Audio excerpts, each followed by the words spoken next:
Hello friends, Khan classes of commerce में आपका स्वागत है। जैसा कि आप स्क्रीन पर देख रहे हैं, ट्रायल बैलेंस, तलपट या परीक्षा सूची लिखा हुआ है। परीक्षा सूची या तलपट क्या एक अकाउंट है? क्या एक शेड्यूल है? तलपट या ट्रायल बैलेंस क्यों बनाया जाता है? इसको बनाने की कौन कौन सी मेथड हैं? और उसके साथ साथ तलपट की मदों का आज हम विश्लेषण करने जा रहे हैं कि तलपट या परीक्षा सूची में किन किन मदों को कहाँ कहाँ लिखा जाता है और डेबिट की मदें और क्रेडिट की मदों में कौन कौन सी मदें आती हैं। क्या पूंजीगत मदें और आयगत मदों को तलपट में लिखा जाता है या कौन सी मदों को लिखा जाता है? किन खातों के बैलेंस इसमें आते हैं? जो खाते खुले हुए होते हैं उनके आते हैं कि जो खाते बंद हो गए हैं उनके आते हैं? तो आज का ये टॉपिक ट्रायल बैलेंस में हम बहुत ही डीपली डिस्कशन करने वाले हैं, इसलिए वीडियो को अंत तक आप देखें। तो चलिए हम तलपट की शुरुआत करते हैं कि सबसे पहले तलपट जो है वो क्यों बनाया जाता है और कैसे बनाया जाता है और तलपट का मीनिंग क्या है। तो सबसे पहले हम तलपट का मीनिंग देख लेते हैं। ट्रायल बैलेंस क्या है? तो तलपट एक स्टेटमेंट है। आप याद रखिए, तलपट एक स्टेटमेंट है या एक अनुसूची है जिसके आधार पर हम डेबिट और क्रेडिट मदों को व्यवस्थित लिख लेते हैं कि डेबिट मदें ये होती हैं और क्रेडिट मदें ये होती हैं।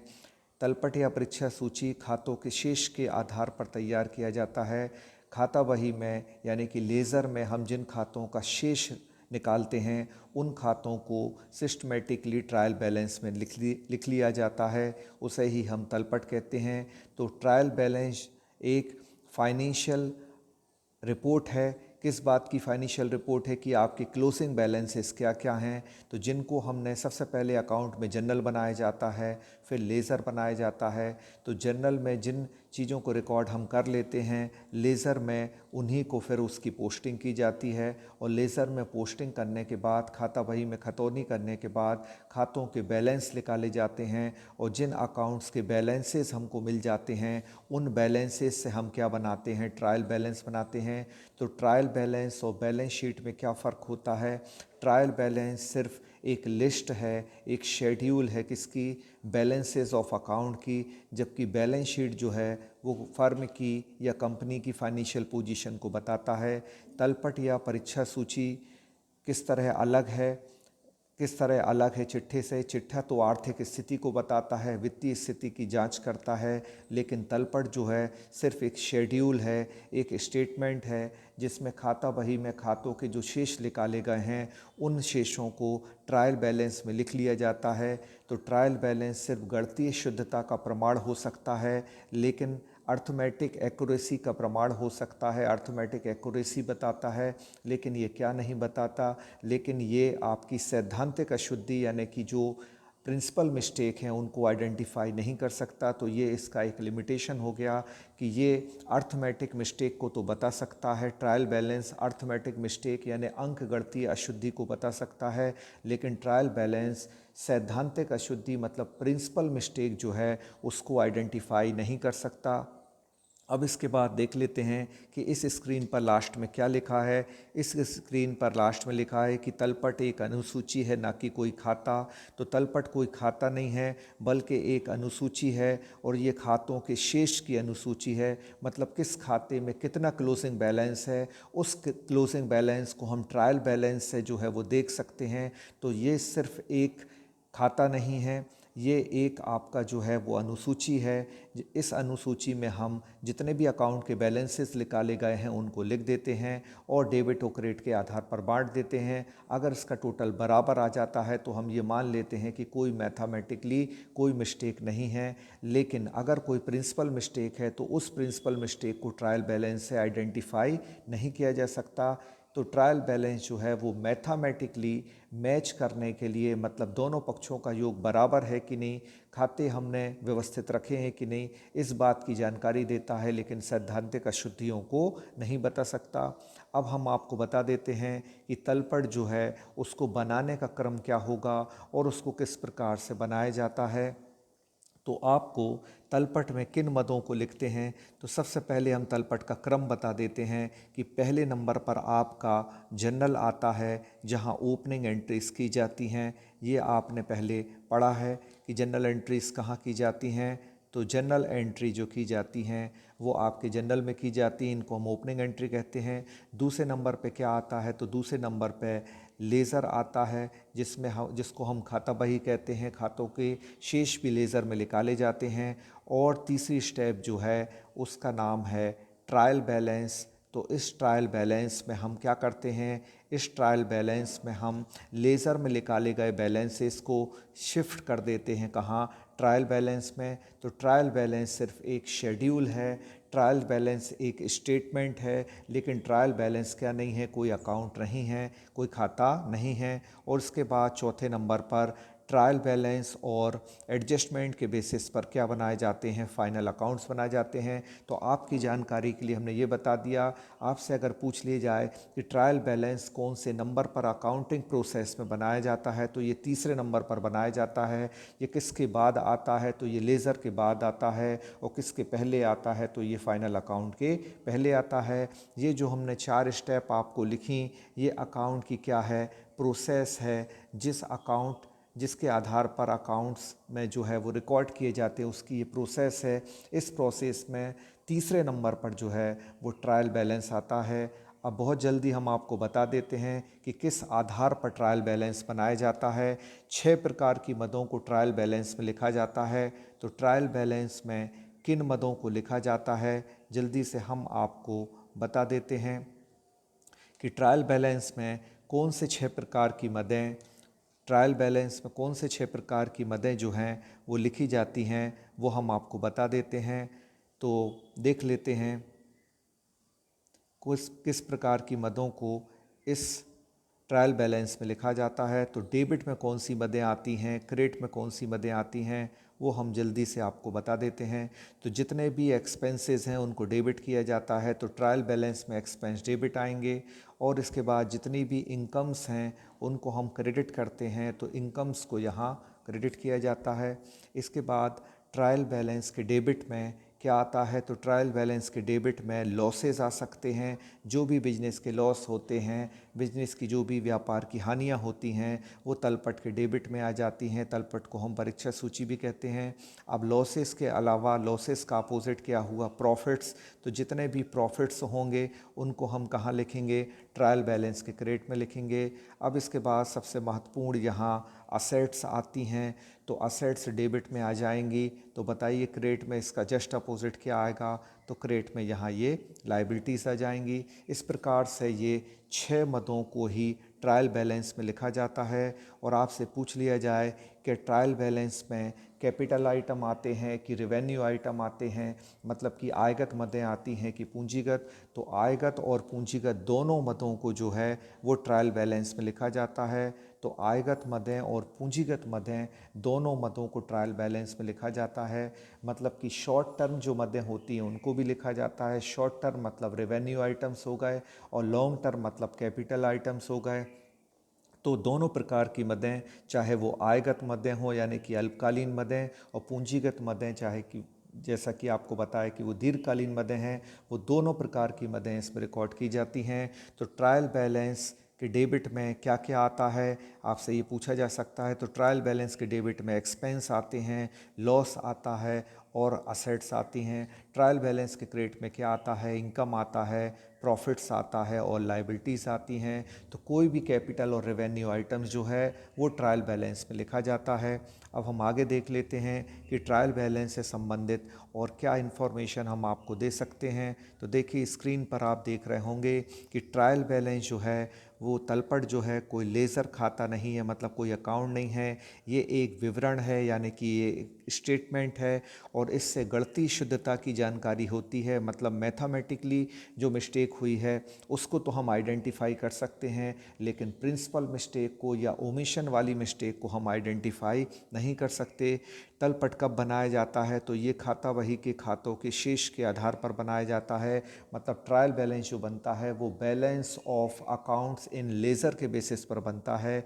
और इसके बाद ट्रायल बैलेंस बनाने के बाद हमें क्या बनाना आसान हो जाता है, तो फाइनल अकाउंट बनाना हो जाता है। आपसे ये भी क्वेश्चन आ सकता है कि तलपट और तलपट और समायोजन यानी कि ट्रायल बैलेंस और एडजस्टमेंट के बेस पर हम क्या बनाते हैं, तो इन दोनों के बेसिस पर क्या बनाया जाता है, फाइनल अकाउंट बनाया जाता है, अंतिम खाते तैयार किए जाते हैं। तलपट में किन मदों को लिखा जाता है इसके बारे में हमने आपको भी डिटेल्ड इन्फॉर्मेशन दे दी है। अब आगे देख लेते हैं। तलपट बनाने की 3 विधियां आप देख रहे हैं कि ट्रायल बैलेंस जब हम बनाते हैं या परीक्षा सूची हम बनाते हैं तो उसको बनाने की 3 विधियां हैं। पहली मेथड टोटल मेथड है जिसको हम जोड़ विधि या योग विधि कहते हैं। इस योग विधि में शेष नहीं निकाला जाता बल्कि जो टोटल है उस पर फोकस किया जाता है। किसी भी अकाउंट के डेबिट के टोटल को भी लिख दिया जाता है और क्रेडिट के टोटल को भी इसमें लिख दिया जाता है और इस प्रकार से जब ट्रायल बैलेंस बनाया जाता है टोटल के बेसिस पर योग के आधार पर तो उसको हम योग विधि कहते हैं। लेकिन इस विधि में क्या नहीं होता, शेष नहीं निकाले जाते। अब दूसरी मेथड क्या है कि तलपट की दूसरी विधि में हम शेष निकालते हैं। शेष कैसे निकालते हैं, किसी अकाउंट के डेबिट का टोटल ज़्यादा है तो डेबिट माइनस क्रेडिट कर देते हैं तो ओवरऑल क्या आ जाएगा, डेबिट ही आ जाएगा। वो क्यों आ जाएगा, इसलिए डेबिट आ जाएगा क्योंकि डेबिट यहाँ ज़्यादा है।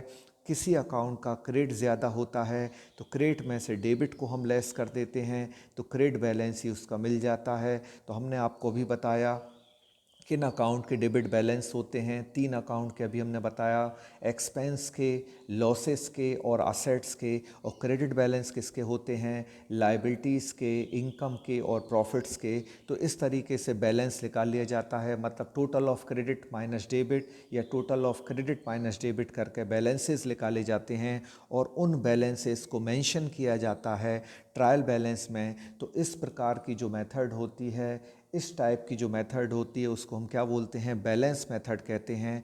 तो पहली मेथड में बैलेंस नहीं निकाला जाता बल्कि डेबिट और क्रेडिट के टोटल को ही लिखा जाता है। दूसरे मेथड में टोटल नहीं लिखा जाता जबकि बैलेंस निकाले जाते हैं। तो पहली मेथड में बैलेंस नहीं निकाले जाते, दूसरी मेथड में टोटल नहीं लगाया जाता, तो टोटल के आधार पर नहीं बनाया जाता। तो इन दोनों को अगर हम कंबाइंड कर दें तो एक जॉइंट मेथड हो जाती है जिसको हम जोड़ सह शेष विधि या टोटल कम बैलेंस मेथड कहते हैं। आप अलग अलग बुक उठाएंगे तो अलग अलग मेथड आपको मिल जाएंगी। 3 से 4 मेथड भी किसी बुक में दी गई हैं, लेकिन कन्फ्यूज़न की कोई बात नहीं। ट्रायल बैलेंस बनाने की ऑफिशियली अगर देखा जाए तो ये 3 मेथड होती हैं जो आपको अभी हम बता रहे हैं, क्योंकि ये मटेरियल जो है वो NCERT बेस्ड है और हम उसी को फॉलो कर रहे हैं। अब जल्दी से स्क्रीन पर आगे देख लेते हैं कि ट्रायल बैलेंस के संबंध में और महत्वपूर्ण जानकारियाँ क्या हैं। तो हमने आपको बताया था कि ट्रायल बैलेंस में 2 भागों में ट्रायल बैलेंस को बांट दिया जाता है डेबिट और क्रेडिट के आधार पर। तो डेबिट में कौन सी मदें आएंगी, जैसा आप देख रहे हैं, हानि और व्ययों की मदों को हम डेबिट करते हैं और संपत्तियों को भी क्या करते हैं, डेबिट करते हैं। जैसा आपको बताया था कि 3 प्रकार से मदें डेबिट होती हैं, संपत्तियाँ डेबिट होती हैं, व्यय डेबिट होते, हानियाँ डेबिट होती हैं, इंग्लिश में बोलें तो एक्सपेंस डेबिट होते हैं, आपकी असेट्स डेबिट होती है और क्या, लॉसेस डेबिट होते हैं। तो ये आपको दी गई हैं मदें जिनको हम क्या करते हैं, डेबिट करते हैं। इसकी लिस्ट आपको दी गई है, आप इसका स्क्रीनशॉट ले सकते हैं। इसके बाद कौन सी मदें क्रेडिट होती हैं, तो लायबिलिटी क्रेडिट होती है। और क्रेडिट होने वाली मदों में और क्या है, आप देख रहे हैं, लाभ, आय और प्राप्ति, मतलब इनकम, रिसिप्ट और जो भी हमारा आप प्रॉफिट है, उन सब मदों को क्रेडिट किया जाता है। तो ये क्रेडिट की मदें हो गई जिनको आपको भी हमने शुरुआत में बताया था। तो डेबिट और क्रेडिट के आधार पर ट्रायल बैलेंस यानी कि तलपट बनाया जाता है। 3 प्रकार की मदें डेबिट में, 3 प्रकार की मदें क्रेडिट में आती हैं। अगर आपसे पूछ लिया जाए कि ये मदें जो आपने डेबिट क्रेडिट की हैं, ये मदें आयगत हैं कि पूंजीगत, तो आप बताएंगे कि आयगत और पूंजीगत दोनों प्रकार की मदों को ट्रायल बैलेंस में लिखा जाता है। मतलब revenue items and capital items both are recorded in trial balance, इसमें फ़र्क नहीं किया जाता। जबकि फाइनल अकाउंट हम बनाते हैं तो ट्रेडिंग एंड PL अकाउंट में रेवेन्यू आइटम्स आते हैं, आयगत मदें व्यापार लाभानी खाते में आती हैं, जबकि पूंजीगत मदें चिट्ठे में जाती हैं। Capital items are recorded in balance sheet. तो आई होप ये कॉन्सेप्ट आपको बहुत अच्छे समझ में आ गई होगी। अब आगे देख लेते हैं इन मदों की पहचान आपको करना है तो बहुत आराम से आप ये पहचान कर सकते हैं। जैसे देखिए आपको लिखा है कि कैपिटल दिया गया है, तो कैपिटल का कौन सा बैलेंस दिया, आप देखिए क्रेडिट में टिक किया गया है। इसके बाद फर्नीचर एक असेट है, कैपिटल एक लाइबिलिटी है तो क्रेडिट में है। इसके बाद कैपिटल लाइबिलिटी है तो कहाँ है, क्रेडिट में है। फर्नीचर डेबिट में आ गया क्योंकि ये असेट है, तो असेट कहाँ आती है, डेबिट में आती है, तो देखिए आप डेबिट में टिक किया गया है। इसके बाद डेटर एक असेट है, तो डेटर एक असेट है तो उसको भी कहाँ लिखा गया है, डेबिट में। तो इस तरीके से आप देख सकते हैं कि कैपिटल लाइबिलिटी है तो कहाँ जाएगी, क्रेडिट में, और फर्नीचर और डेटर्स असेट हैं तो कहाँ जाएंगे, डेबिट में। अब परचेस क्या है, हमारा एक्सपेंस है क्योंकि इससे कैश आउट गोइंग होती है और कैश आउट गोइंग हो रही है, एक एक्सपेंस है तो कहाँ आ गया, डेबिट में। तो आपको ट्रायल बैलेंस की पहचान करना है कि किस मद को डेबिट करते हैं, किस मद को क्रेडिट करते हैं। तो उन्हें एक्सपेंस से पहचानिए, उन्हें असेट्स से पहचानिए, उन्हें लॉसेस से। अगर असेट्स आपको मिल जाए तो वो डेबिट होगा, अगर आपको एक्सपेंस मिल जाए तो वो भी डेबिट होंगे, और अगर आपको लॉस मिले तो वो भी क्या होगा, डेबिट होगा। लेकिन क्रेडिट किसको करते हैं, तो असेट का अपोजिट क्या होता है, लाइबिलिटी, ये क्रेडिट होगा। एक्सपेंस का अपोजिट क्या होगा, इनकम, तो इसको भी हम क्रेडिट करेंगे। और इसके बाद लॉस का अपोजिट क्या होगा, प्रॉफिट, तो प्रॉफिट को भी क्या किया जाएगा, क्रेडिट किया जाएगा। तो ये ट्रायल बैलेंस में लिखने का आधार हो गया, बेस हो गया। इस तरीके से आप मदों को बांट सकते हैं और ट्रायल बैलेंस में पहचान सकते हैं कि किन को डेबिट करते हैं और किन को क्रेडिट किया जाता है। अब देखिए ये एक ट्रायल बैलेंस आपको दिया गया है जिसमें डेबिट और क्रेडिट के आधार पर व्ययों को बांटा गया है और मदों को बांटा गया है। तो जिनको डेबिट हमने किया है वो मदें कौन सी हो सकती हैं, डेबिट वाली मदें हमेशा क्या होती हैं, संपत्तियां डेबिट होती हैं। आपके जो एक्सपेंस यानी व्यय होते हैं उन्हें डेबिट किया जाता है। और इसके साथ साथ किन्हें डेबिट किया जाता है, इसके अलावा डेबिट किया जाता है हानियों को, मतलब लॉसेस को हम क्या करते हैं, डेबिट करते हैं। तो लॉसेस को भी डेबिट किया जाता है। तो इन मदों को डेबिट किया गया है, तो इनका बेस ये हो गया। अब जिन मदों को नीचे क्रेडिट किया गया है वो कहीं ना कहीं किससे रिलेटेड हैं, तो वो आपकी रिलेटेड हैं दायित्व से। दायित्व मतलब आपका क्या हो जाता है, लायबिलिटीज़, वो क्रेडिट होती हैं। आपकी आय प्राप्ति लाभों को अपन क्रेडिट करते हैं और लाभ जो हैं उनको भी क्रेडिट किया जाता है। तो ये आपके ट्रायल बैलेंस बनाने का बेस हो गया। 6 आधार पर हम ट्रायल बैलेंस बनाते हैं जिनमें 3 शेष डेबिट के हैं और 3 शेष किसके हैं, क्रेडिट के हैं। तो इस प्रकार से तलपट जो है ट्रायल बैलेंस आपका बनाया जाता है। तो फिर एक बार रिपीट कर दें, तलपट क्या है, तो तलपट कोई खाता नहीं है, तलपट जो है वो एक अनुसूची है। तलपट एक खातों के शेष है, शेषों का ब्यौरा है जिसके अंतर्गत हम ये जान लेते हैं कि किस खाते का कौन सा शेष है और वो डेबिट शेष है कि क्रेडिट शेष है। तो इस प्रकार से तलपट बनाया जाता है।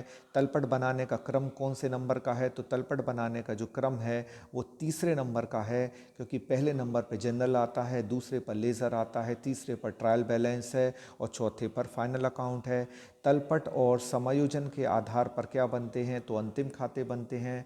ट्रायल बैलेंस और एडजस्टमेंट के आधार पर क्या बनता है, तो फाइनल अकाउंट्स बनते हैं, जैसा कि हमने आपको इसके पहले वाले लेक्चर में बताया भी है।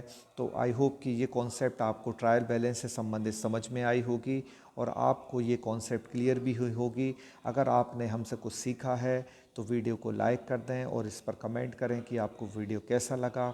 चैनल पर अगर आप नए हैं तो प्लीज़ आप हमारे चैनल को सब्सक्राइब कर लें और आगे भी यूज़फुल इन्फॉर्मेशन लेकर हम आप तक आते रहेंगे। Thank you so much to all of you.